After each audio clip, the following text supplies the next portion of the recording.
আকাশবাণী খবর পড়ছি সুস্মিতা সেন। বিশেষ খবর হলো অসম, কেরালাম এবং কেন্দ্রশাসিত অঞ্চল পুদুচেরিতে শান্তিপূর্ণভাবে বিধানসভা নির্বাচনে ভোট গ্রহণ সম্পন্ন হয়েছে। অসম এবং পুদুচেরিতে রেকর্ড পরিমাণ ভোট পড়েছে। ভোটের দিন এগিয়ে আসার সঙ্গে সঙ্গে পশ্চিমবঙ্গে প্রচার জমে উঠেছে। শীর্ষ বিজেপি নেতা প্রধানমন্ত্রী নরেন্দ্র মোদী রাজ্যে পরিবর্তন আসন্ন বলে দাবি করেছেন। এদিকে তৃণমূল কংগ্রেস নেত্রী মুখ্যমন্ত্রী মমতা ব্যানার্জি বলেছেন, রাজ্যের ৯০ লক্ষের বেশি মানুষের নাম বাদ দেওয়া হলেও তাঁর দলই নির্বাচনে জয়লাভ করবে। বর্ষীয়ান বিজেপি নেতা ও স্বরাষ্ট্রমন্ত্রী অমিত শাহ আজ ভোট প্রচারে পশ্চিমবঙ্গে আসছেন। বিদেশমন্ত্রী ডক্টর এস জয়শঙ্কর বলেছেন, মাত্র এক বছরের কিছু বেশি সময়ের মধ্যে ভারত ও মরিশাসের মধ্যে অংশীদারিত্বে উল্লেখযোগ্য অগ্রগতি হয়েছে। ইসরায়েল বেইরুটে হিজবুল্লাহর মহাসচিব নাঈম কাসেমের ব্যক্তিগত সচিব আলী ইউসুফ হারশিকে হত্যার কথা স্বীকার করেছে। ইসরায়েলের প্রধানমন্ত্রী বেঞ্জামিন নেতানিয়াহু তার মন্ত্রিসভাকে যত শীঘ্র সম্ভব লেবাননের সঙ্গে সরাসরি সমঝোতা করার নির্দেশ দিয়েছেন। ইডেন গার্ডেন্সে আইপিএল ক্রিকেটে কলকাতা নাইট রাইডার্স গতকাল ৩ উইকেটে লখনৌয়ের কাছে পরাজিত হয়েছে। আসছি বিস্তারিত খবরে। অসম, কেরালাম এবং কেন্দ্রশাসিত অঞ্চল পুদুচেরিতে দু একটি বিক্ষিপ্ত ঘটনা ছাড়া মোটের উপর শান্তিপূর্ণভাবে বিধানসভা নির্বাচনের ভোটগ্রহণ পর্ব সম্পন্ন হয়েছে বলে নির্বাচন কমিশন জানিয়েছে। অসমের ১২৬টি, কেরালামের ১৪০টি এবং পুদুচেরির ৩০টি আসনে ভোট নেওয়া হয়।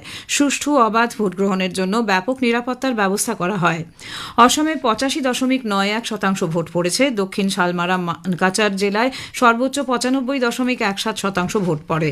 কেরালামে ৭৮.২৭% ভোট পড়েছে। কেন্দ্রশাসিত অঞ্চল পুদুচেরিতে ৮৯.৮৭% ভোট পড়েছে। অসম এবং পুদুচেরিতে এবারে ভোটের হারই সর্বোচ্চ। ভারত ভুক্তির পর ১৯৬৪ সালে প্রথম বিধানসভা নির্বাচনের সময় থেকে কেন্দ্রশাসিত অঞ্চল পুদুচেরিতে এই ভোটের হার ইতিহাস গড়েছে। অন্যদিকে কর্ণাটকের বাগালকোটে উপনির্বাচনে ৬৮.৬৭% এবং দক্ষিণ দাভানাগেরেতে ৬৮.৪৩% ভোট পড়েছে। নাগাল্যান্ডের মোকোকচুং জেলার করিডাং বিধানসভা কেন্দ্রের উপনির্বাচনে শান্তিপূর্ণভাবে ভোট গ্রহণ শেষ হয়। ভোটদানের হার ৮২.২১%। ত্রিপুরার ধর্মনগর আসনে ৮০.০৪% ভোট পড়েছে বলে খবর। পশ্চিমবঙ্গে ভোটের দিন এগিয়ে আসার সঙ্গে সঙ্গে প্রচারাভিযান জমে উঠেছে।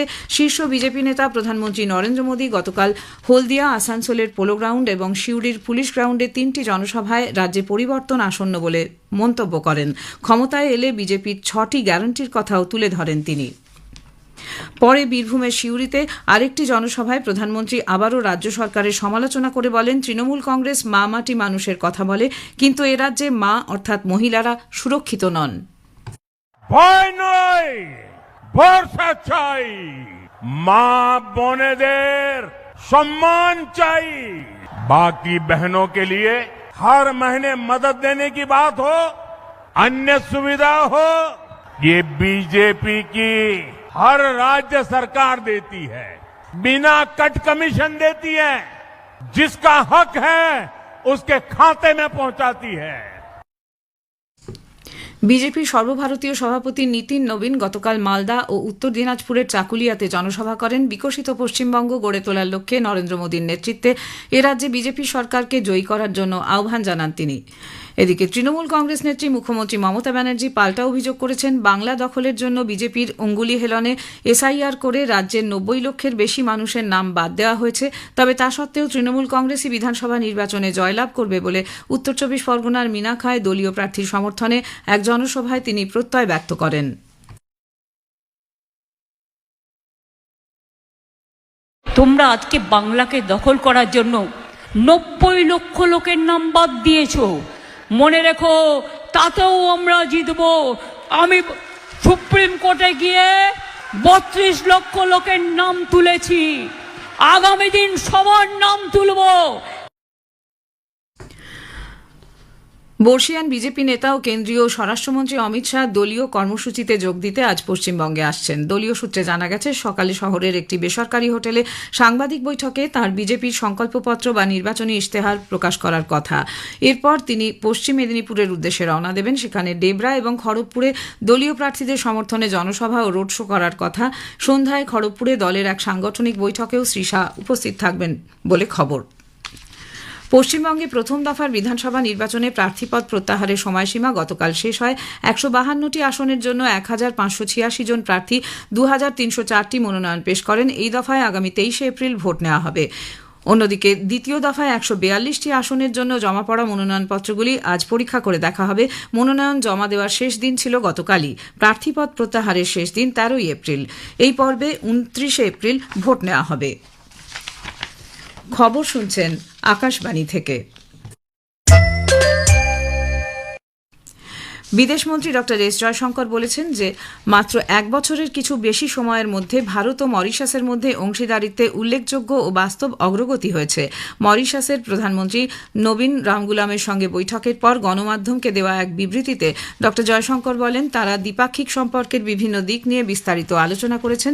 এর মধ্যে রয়েছে সামুদ্রিক সহযোগিতা, উন্নয়ন অংশীদারিত্ব, স্বাস্থ্য, শিক্ষা, সক্ষমতা বৃদ্ধি এবং জনগণের মধ্যে সম্পর্ক। বিদেশমন্ত্রী মরিশাসের উন্নয়নমূলক চাহিদা ও অগ্রাধিকারের সঙ্গে সঙ্গতি রেখে সে দেশের সরকার ও জনগণের প্রতি ভারতের ধারাবাহিকভাবে সমর্থন অব্যাহত রাখার কথা পুনর্ব্যক্ত করেন। গত বছরের মার্চ মাসে প্রধানমন্ত্রী নরেন্দ্র মোদীর মরিশাসের সরকারি সফরের সময় দুই সরকার যৌথভাবে দ্বিপাক্ষিক সম্পর্ককে একটি উন্নত কৌশলগত অংশীদারিত্বে উন্নীত করতে সম্মত হয়েছিল বলে ড জয়শঙ্কর উল্লেখ করেন। During the state visit of Prime Minister Narendra Modi to Mauritius in March 2025, our two governments jointly agreed to elevate bilateral ties to an enhanced strategic partnership, a decision that stands as a powerful testament to the enduring bonds of history, of culture, and of mutual trust that has long united our peoples. উল্লেখ্য, নবম ভারত মহাসাগর সম্মেলনে অংশগ্রহণের উদ্দেশ্যে বিদেশমন্ত্রী গতকাল মরিশাসের port লুইয়ে পৌঁছন। বিদ্যুৎ মন্ত্রী মনোহর লাল গতকাল ভুটানের রাজা জিগমে খেসার নামগিয়াল ওয়াংচুকের সঙ্গে টেলিফোনে কথা বলেছেন। ভারত ও ভুটানের মধ্যে দীর্ঘদিনের বন্ধুত্ব ও অংশীদারিত্বের সম্পর্ক এগিয়ে নিয়ে যাওয়ার জন্য ভুটানের রাজার নেতৃত্বের প্রশংসা করেন মন্ত্রী। বর্তমানে তিনি 4 দিনের ভুটান সফরে রয়েছেন। ভারত মার্কিন দ্বিপাক্ষিক সম্পর্কের ভবিষ্যৎ নিয়ে বিদেশ সচিব বিক্রম মিশ্রি গতকাল আমেরিকার শীর্ষস্থানীয় কূটনীতিক এবং নেতাদের সঙ্গে বৈঠক করেছেন। তিনি 3 দিনের সফরে গত বুধবার আমেরিকায় পৌঁছন। গতকাল তারা বৈঠকে বিশ্বের জ্বালানি, শক্তি, খাদ্য ও আর্থিক নিরাপত্তার ক্ষেত্রে ভূ রাজনৈতিক উন্নয়ন ও তার প্রভাব নিয়ে আলোচনা করেন। ইসরায়েল জানিয়েছে যে তারা বেইরুটে হিজবুল্লাহর মহাসচিব নাইম কাসেমের ব্যক্তিগত সচিব আলী ইউসুফ হার্শিকে হত্যা করেছে। হার্শি ছিলেন হিজবুল্লাহ প্রধানের ভাগ্নে, যিনি ইরান সমর্থিত লেবাননের এই গোষ্ঠীটির নেতৃত্ব দেন। এক বিবৃতিতে ইসরায়েলি প্রতিরক্ষা বাহিনী IDF বলেছে যে তারা লিতানি নদীর দক্ষিণে হিজবুল্লাহর অস্ত্র পাচারের জন্য ব্যবহৃত 2টি গুরুত্বপূর্ণ ক্রসিং এবং দক্ষিণ লেবাননে 10টি অস্ত্রাগার, লঞ্চার ও কমান্ড সেন্টারেও হামলা চালিয়েছে। মার্কিন যুক্তরাষ্ট্র ও ইরানের 2 সপ্তাহের যুদ্ধবিরতি চুক্তি ঘোষণার পরেই এই ঘটনা। IDF এর chief of the general staff lieutenant general Eyal Zamir বলেছেন যে ইসরায়েল হিজবুল্লাহর ওপর হামলা অব্যাহত রাখবে। এদিকে ভারতে নিযুক্ত ইসরায়েলের রাষ্ট্রদূত রুবেন আজার বলেছেন যে মার্কিন যুক্তরাষ্ট্র ও ইরানের মধ্যে যে যুদ্ধবিরতি চলছে, লেবানন তার অংশ নয়। ইসরায়েলের প্রধানমন্ত্রী বেনিয়ামিন নেতানিয়াহু তার মন্ত্রিসভাকে যত শীঘ্র সম্ভব লেবাননের সঙ্গে সরাসরি সমঝোতা করার নির্দেশ দিয়েছেন। এদিকে ইসরায়েল ও লেবাননের মধ্যে সমঝোতা আগামী সপ্তাহে ওয়াশিংটনে শুরু হতে পারে বলে জানিয়েছে মার্কিন প্রশাসন। তবে লেবাননে এখন কোনো যুদ্ধবিরতির সম্ভাবনা নেই বলে জানিয়েছেন নেতানিয়াহু। একটি ভিডিও বিজ্ঞপ্তিতে তিনি বলেন, উত্তর ইসরায়েলের নিরাপত্তা যতদিন না সুরক্ষিত হচ্ছে, তারা হিজবুল্লাহ গোষ্ঠীর ওপর হামলা বন্ধ করবে না। এর আগে বেইরুটের কিছু অংশে ইসরায়েলের সেনা প্রত্যাহার করা হয়। অন্যদিকে লেবাননের স্বাস্থ্যমন্ত্রী জানান, গতকালের ইসরায়েলের হামলায় মৃত্যুর সংখ্যা 303-এ পৌঁছেছে।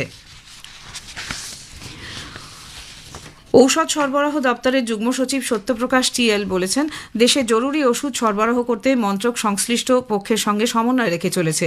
পশ্চিম এশিয়া সংকটের বিষয়ে এক আন্তমন্ত্রক সাংবাদিক সম্মেলনে গতকাল তিনি বলেন, উদ্ভূত সংকটকালীন পরিস্থিতিতে ওষুধ সরবরাহে বিঘ্ন দেখা দিয়েছে। তা সত্ত্বেও দেশে ওষুধের দাম তেমন বৃদ্ধি পায়নি। সরকার 40টি পেট্রোরাসায়নিক সামগ্রীর আন্তঃশুল্ক কমিয়েছে বলেও তিনি জানান। ইডেনে গতকাল IPL ক্রিকেটের ম্যাচে Kolkata knight riders Lucknow super জায়ান্টসের কাছে 3 উইকেটে পরাজিত হয়েছে। লখনৌ টসে জিতে ফিল্ডিং করার সিদ্ধান্ত নেয়। প্রথমে ব্যাট করে KKR 20 ওভারে 4 উইকেটে 181 রান তোলে। রান তাড়া করতে নেমে লখনৌ ঠিক 20 ওভার ব্যাট করে 7 উইকেট হারিয়ে লক্ষ্যে পৌঁছে যায়। IPL ক্রিকেটের আজকের ম্যাচে গুয়াহাটিতে রাজস্থান রয়্যাল চ্যালেঞ্জার্স বেঙ্গালুরুর মুখোমুখি হবে। খেলা শুরু হবে সন্ধে 7:30টায়। শেষ করার আগে খবরের বিশেষ কিছু অংশ আরেকবার।